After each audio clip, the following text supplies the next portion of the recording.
Платформата YouTube објави дека во периодот од јули 2024 до јули 2025 година исплатила повеќе од $8 милиарди на музичката индустрија, поставувајќи нов рекорд. Овие приходи се резултат на моделот со двоен извор на заработка, преку рекламирање и платени претплати на услугите YouTube Music и YouTube Premium. Преку овој систем, дел од приходите одат кај уметниците, текстописците, издавачите и другите носители на авторски права, додека платформата го задржува својот дел за одржување и развој. Комбинацијата од реклами и претплати обезбедува стабилен приход кој не зависи само од поединечни вирални видеа, туку од целокупната активност на корисниците. YouTube, кој денес е најголемиот видеосервис во светот, започнал како идеја за страница за запознавање во 2025 година, создадена од тројца поранешни вработени во PayPal. Откако корисниците почнале да поставуваат видеа од секојдневниот живот, основачите ја отвориле платформата за сите типови содржини, и тоа се покажало како клучот за глобалниот успех.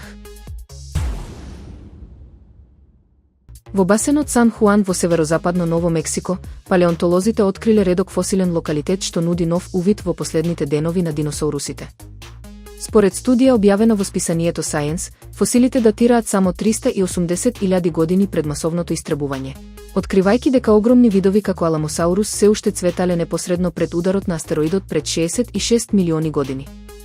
Истражувањето, предводено од Ендру Флин, покажува дека диносаурусите не биле во постепен пат, туку дека живееле во богат и активен екосистем што нагло исчезнал по катастрофата. Тимот користел магнетостратиграфија и радиометриско датирање за прецизно утврдување на староста на карпите од локалитетот на Ашоибито, чие датирање долго време било предизвик поради ерозирани слоеви. Откритието сугерира дека северните и јужните региони на тогашниот континент имале различни заедници, северот без сауроподи, а југот со џиновски тревојади. Научниците велат дека ова може да ја промени нашата слика за последните денови на диносаурусите и служи како потсетник дека ненадејните климатски промени можат да имаат катастрофални последици и за најсилните видови.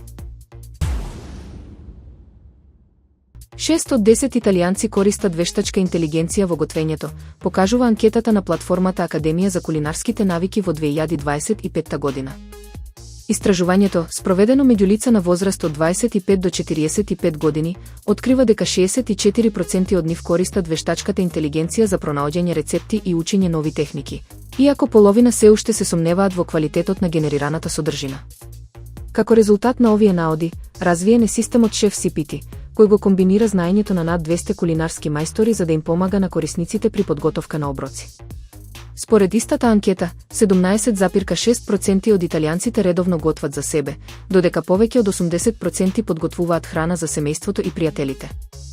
За 95% од испитаниците, оброците се важни социјални моменти, а 2/3 сметаат дека готвењето дома треба да трае најмалку половина час. Поради зголемените трошоци и пониската куповна моќ, 82% од италијанците јадат надвор најмногу еднаш неделно. Кога излегуваат, најчесто посетуваат италијански ресторани и пицерии, потоа етнички ресторани, додека само мал дел, 2,5%, одбираат брза храна. Вештачката интелигенција најчесто се користи за креирање рецепти според достапните состојки, адаптација на јадењата за лица со нетолеранции и проучување нови кулинарски техники.